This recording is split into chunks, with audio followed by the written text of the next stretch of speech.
sintonia, troca de experiências e um bate-papo descontraído sobre o espiritismo na sua manhã. Deusa Nogueira explica a mediunidade no nosso dia a dia. Começa agora, na sua Rádio Rio de Janeiro, o programa Conversando sobre Mediunidade. Queridos irmãos, amigos, ouvintes da Rádio Rio de Janeiro, a emissora da Fraternidade, Deusa Nogueira, conversando sobre mediunidade. Estamos estudando a obra Seara dos Médiuns, obra do Espírito Emmanuel, através da mediunidade de Francisco Cândido Xavier, editada pela Federação Espírita Brasileira. Esta obra nos traz explicações valiosíssimas acerca de O Livro dos Médiuns. Ele faz assim, pega um trechinho, traz a codificação, a teoria, e logo após ele traça um paralelo com o exercício, as nossas questões relacionadas à mediunidade no nosso dia a dia.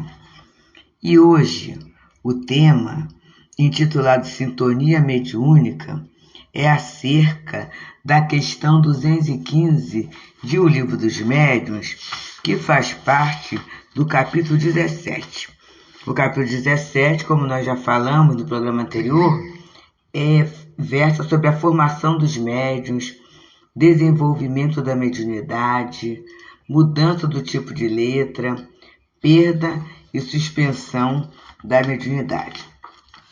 E no 215, ele vem falando ainda sobre essa questão da mudança do tipo de letra. Ele diz assim: se ao médium não é concedido ser exclusivamente mecânico, todas as tentativas para chegar a este resultado serão infrutíferas. Entretanto, ele estaria enganado se considerasse deserdado por isso. Se for apenas dotado da mediunidade intuitiva, deve contentar-se com isso, e ela não deixará de lhe proporcionar grandes serviços, se ele souber dela tirar proveitos se não a rejeitar. E nós temos assim uma experiência bem interessante que certa feita presenciamos com altivo numa determinada casa espírita. Uma reunião mediúnica, e aquela reunião mediúnica ele foi convidado a estar a fim de dar umas orientações, e foi muito interessante que o médium, o reunião de socorro, o médium falava assim: o espírito está machucado. E ele ia relatando os fatos. E o médium de apoio, o médium passista, ia ali cumprindo os resultados, todinhos. E é interessante, meus queridos, que no final a gente viu que o socorro foi feito.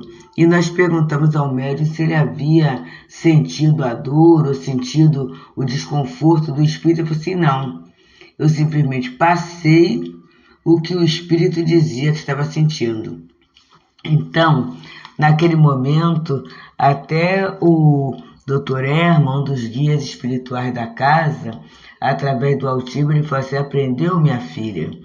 Porque muitas vezes uma intuição bem orientada ou orientada para o bem, ela prestará um serviço mais valoroso do que até uma mediunidade mais ostensiva, mas que muitas vezes não tem uma direção. Não há um equilíbrio, às vezes por parte do médium, às vezes por parte da casa em que ele está, e as coisas se passam de uma forma atabalhoada. Então ele diz o seguinte: é claro que muitas vezes o médium, ele acha que tendo uma ostensividade ou a questão de uma mediunidade mecânica, ele vai ficar menos sujeito à mistificação, ele vai ter uma garantia maior do trabalho mediúnico. Mas aqui vem Kardec dizendo que não. E é claro que Kardec fala na codificação sobre orientação dos espíritos e pautado na sua própria vivência no serviço mediúnico. Ele diz: que nem sempre, não, nem se o médium vem tentando uma forma mecânica e não consegue, que é melhor que ele se aclimate, que ele se acomode àquela forma sem rejeitar, tirando dela o máximo proveito. E continua Kardec falando no item 215 do Livro dos Médiuns, no capítulo 17. Se após inúteis tentativas seguidas, durante algum tempo, nenhum indício de movimento involuntário se produz, ou se esses movimentos são muito fracos para produzir resultados, ele não deve hesitar em escrever o primeiro pensamento que lhe for sugerido, sem se preocupar se ele vem de si mesmo ou de uma fonte estranha. A experiência lhe ensinará a fazer a distinção. Aliás, acontece com muita frequência que o movimento mecânico desenvolva-se ulteriormente. E aí é interessante, né? É tudo uma relação de confiança.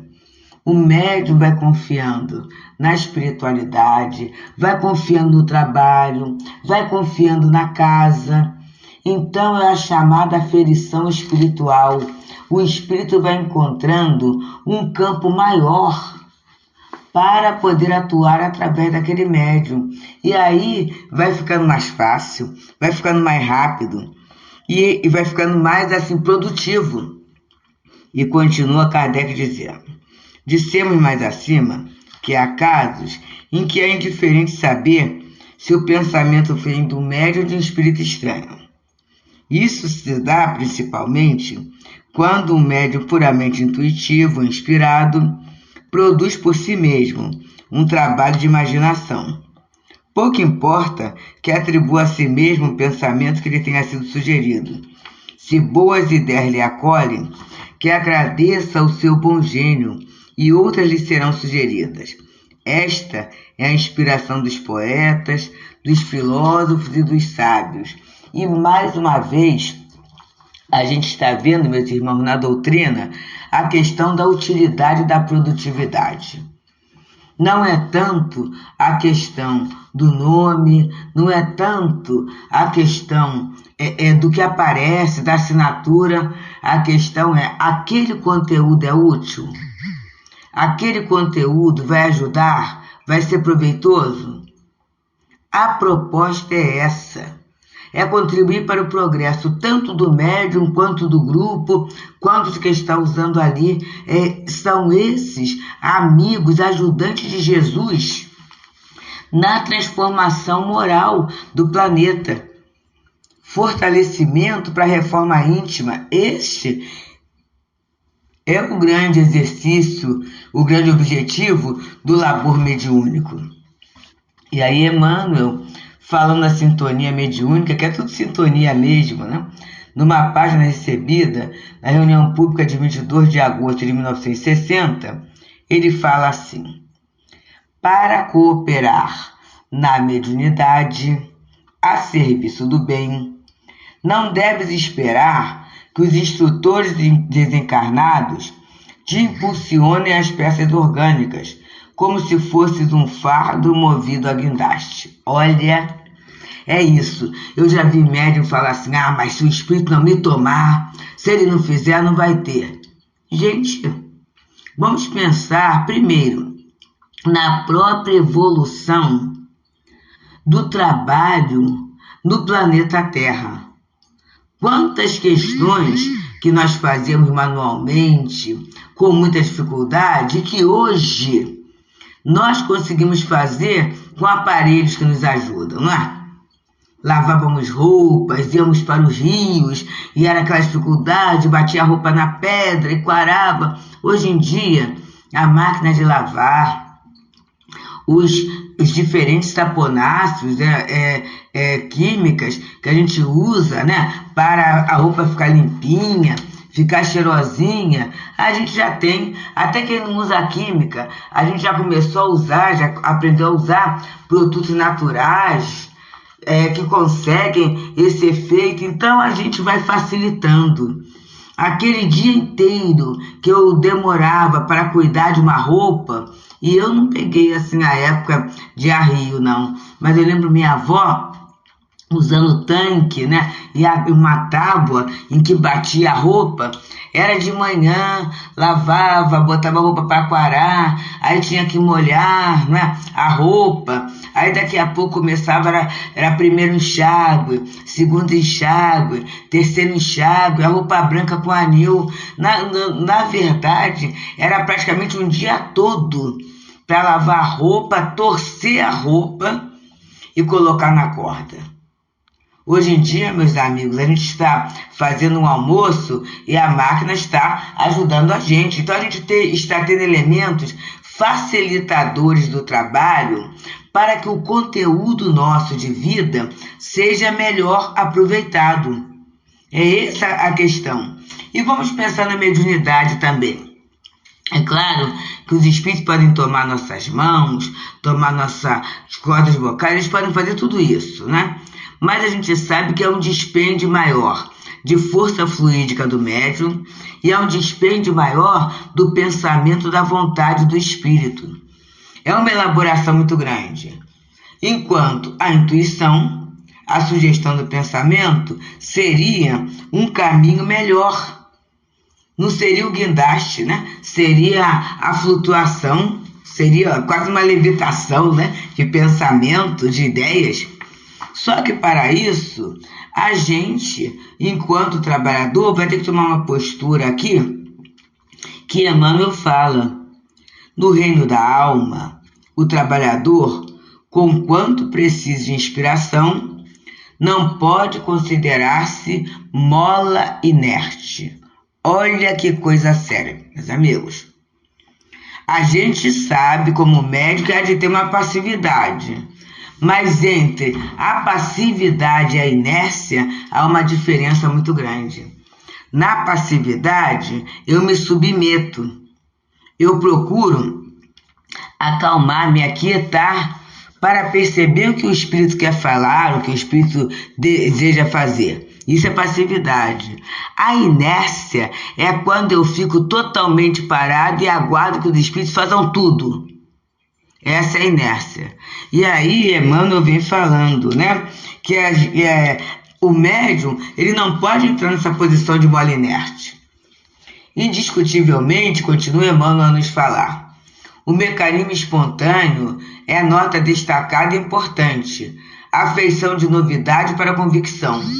Contudo, as edificações do sentimento e da ideia exigem a vigilância da consciência. Então, vamos lá. Perceber que é o espírito. E a gente sabe que muitas vezes, para que crie um laço de confiança, o espírito pode dar um sinal físico, ou numa psicografia, numa psicofonia, mas a partir daí, quando acaba essa novidade para a convicção, a gente tem que começar a alterar o sentimento, a altear a ideia, a ter a consciência vigilante para bem absorver a palavra, a mensagem, o procedimento, a orientação daquele amigo espiritual. E Emmanuel, então, encerra esse bloco de ideias falando assim: por isso mesmo, em qualquer condição da força medianímica, podes colaborar com as inteligências superiores, domiciliadas na vida maior, em favor do progresso humano. Então, vamos lá, meus amigos. Seja a nossa mediunidade aquela mediunidade ostensiva, seja a nossa mediunidade aquela mediunidade mais singela, ou mais singela que eu digo em termos exteriores, mais sutis, mais discretas, a gente pode colaborar. Olha o que Emmanuel fala, gente, quais inteligências superiores em favor do progresso humano. Então nós não queremos ser também ajudantes de Jesus? Só que às vezes nos falta talento, nos falta valor, nos falta experiência. Então esses amigos espirituais vêm trabalhar e cada vez mais eu tenho ouvido os espíritos falarem que eles desejam parceria. Mas para eu ser parceiro de alguém, eu tenho que ter um objetivo comum. E aí na mediunidade a gente começa a ser convocado a ter esse grande objetivo que é o quê, gente? Laborar no bem, trabalhar no bem, aproveitar tudo que eu tenho e tudo que eu recebo para multiplicar. Esta é a minha participação na lei do progresso. Essa consciência nós necessitamos trabalhar. E aí, Emmanuel vem no outro bloco sobre essa lição, que é a sintonia mediúnica, que ele comenta sobre a questão 215 do Livro dos Médiuns, e nós estamos no programa 61 do Conversando sobre a Mediunidade. E ele continua dizendo: se tens dificuldade para compreendermos a assertiva, repara os campos de ação da própria terra em que o serviço dinamiza a responsabilidade nos mais diversos graus. No levantamento do prédio vulgar, o pedreiro comum, embora consciente de sua tarefa, trabalha com o espírito dirigente do mestre de obras. Este trabalha com o espírito do arquiteto que planejou o edifício. E o arquiteto trabalha com o espírito urbanista que institui o gabarito da via pública. Olha, é fantástico, gente. Quando começamos a ter essa visão da interdependência, a vida da gente muda. Porque, primeiro, eu não fico com uma sobrecarga achando que vou dar conta de tudo aquilo que eu não consigo. Eu vou aceitar a ajuda do outro. Isso é importantíssimo. Eu vou aceitar essa ajuda do outro. E, aceitando a ajuda do outro nesse grande processo de interdependência, eu farei a minha parte com mais segurança. E saberei também, como vimos no programa passado da desistência, que quando eu desisto, eu crio uma lacuna. Eu interrompo esta cadeia de solidariedade. E Emmanuel vem trazendo outro exemplo agora. Na escola, o professor de determinada disciplina, embora consciente da sua função, age com o espírito do diretor imediato. E o diretor age com o espírito do técnico de ensino. E o técnico de ensino age com o espírito das autoridades que presidem os serviços de educação. Então, na escola, é essa interdependência. Ah, mas a escola é particular. Mas ela tem as normas, tem as diretrizes, tem as bases para a organização do ensino, da série, porque isso para facilitar a quem, gente? Ao próprio professor na execução da tarefa com segurança, mas também ao próprio aluno. Aí o aluno muda de escola. Se cada escola adotar uma diretriz, ele vai estar sempre recomeçando. Imaginemos como no caso de Leon Denis, que vai ser o grande homenageado no encontro essa semana lá no CELD, né, no Leon Denis. O pai de Leon Denis, ele trabalhava com telhados. E aí ele se mudava para onde tinha trabalho.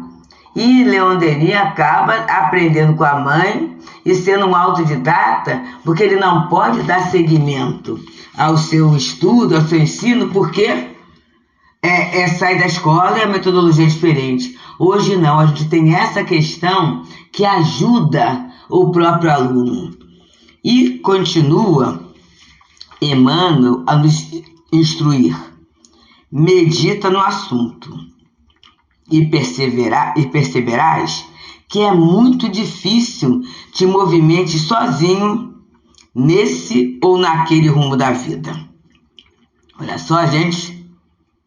Vamos olhar a nossa volta. É interessante que hoje, antes de gravar o programa, eu estava observando, né, que que tem alguns de nós acha que não tem que agradecer nada a ninguém. Pelo contrário, que o outro está sempre me devendo. E, na verdade, eu agradecia muito a Deus nesse sentimento de gratidão que a gente vai trabalhando, a gente vai aprendendo a trabalhar na atividade mediúnica, na nossa vida. Não é? Como é bom agradecer, gente. Como é que vem um sentimento bom, uma energia boa, uma vibração dulcificante quando a gente aprende a agradecer. Então, eu começo a ver que sozinhos não dá. E nas situações mais simples, eu vou perceber essa interdependência, não é? Quando eu percebo a interdependência, vamos repetir, é mais fácil assumir o meu papel. Eu vejo a parte que me cabe na obra da criação, como diz a questão 132 do Livro dos Espíritos. E ele continua falando assim: em toda parte, pensas e fazes algo sobre a influência de alguém. Ah, mas eu estou sozinho, mas eu tenho horários. Eu tenho horários, gente. Eu posso até trocar, trabalhar de noite e dormir de dia, mas aí eu vou ter que ter uma configuração bem especial, porque dependendo de onde eu moro, eu vou ter barulho. E a própria claridade do sol, muitas vezes, inibe o sono. E aí, na verdade, existe uma rotina de vida, né? E que a gente é influenciado.